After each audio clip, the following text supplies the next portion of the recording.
Hi everyone, this is ShahzebRafiq. Welcome to my channel. In today's 5 Minutes Economics, we are going to discuss economic policies to reduce a trade deficit. There are many economic policies that are used by government officials or the economists to control trade deficit. One of the policies can be demand management. Now, demand management can be done in two ways.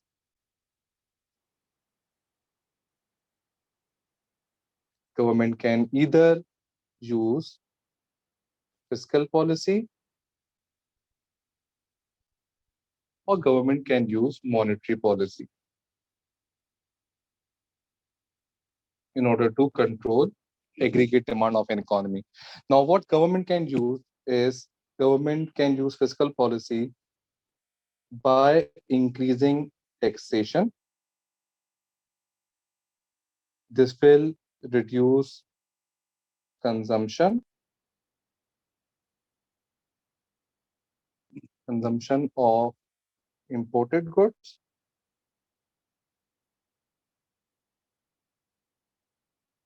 or government can also use monetary policy by increasing interest rates.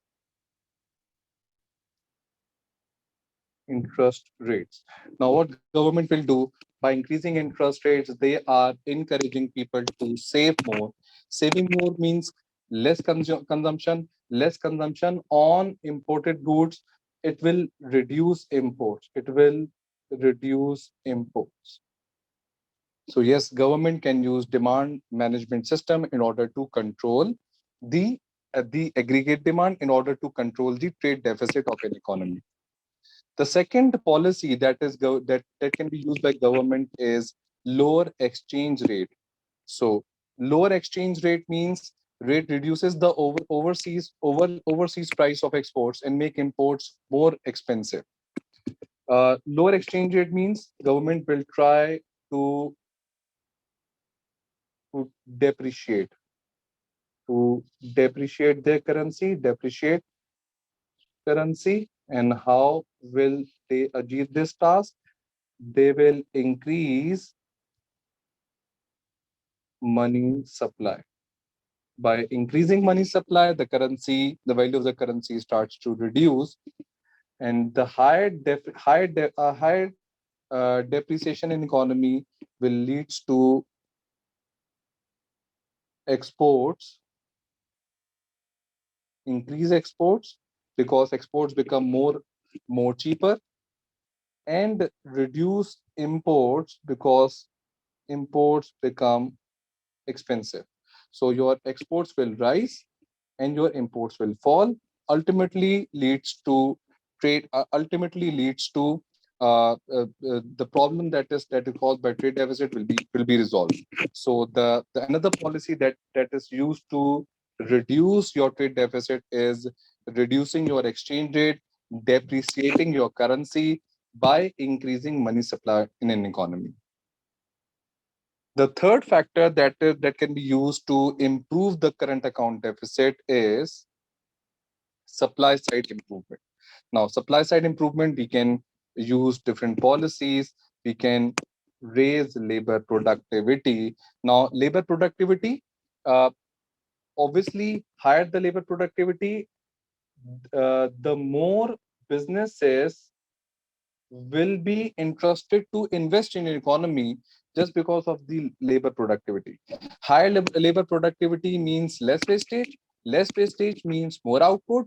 More output means there will be lower average cost. So this lower average cost and increasing the profit margins, so more businesses will be encouraged to invest in these economies. Therefore, the chances of imports will reduce. When the businesses are producing in your economy, so why would you buy from the other economies by paying higher taxes? So yes, the businesses will be encouraged to come to your economy. They start investing, they start producing in economy, ultimately leads to more benefits. The second factor that can reduce your trade deficit is investment in human capital or encourage business startups. Yes, government can do this by offering low cost loans, or government can offer free free place to invest, or government can also offer you low taxes or even no taxes. So, and government can also offer so many things to encourage more business startups in your country. So, hire more the business opportunities in your country, more better the production, more variety for the consumers, and then consumers will be willing to consume domestic products rather than importing from other economies. The third factor that can be used to protect or to reduce current account deficit is protectionist measures. Now, protectionist measures like government can implement tariffs. Government can implement tariffs. Tariffs are the taxes on import. Government increase taxes on imports ultimately will be reluctant to consume or buy from abroad. The other factor, the other protectionism can be done through quotas. Now, quotas are basically a physical limitation on imports. So, government can put a physical limitation in order to reduce your imports. So, these are the policies that can be used to protect or to reduce the current account deficit. If you enjoyed this video and want to hear from me again, be sure to hit that subscribe button before you go. Thank you.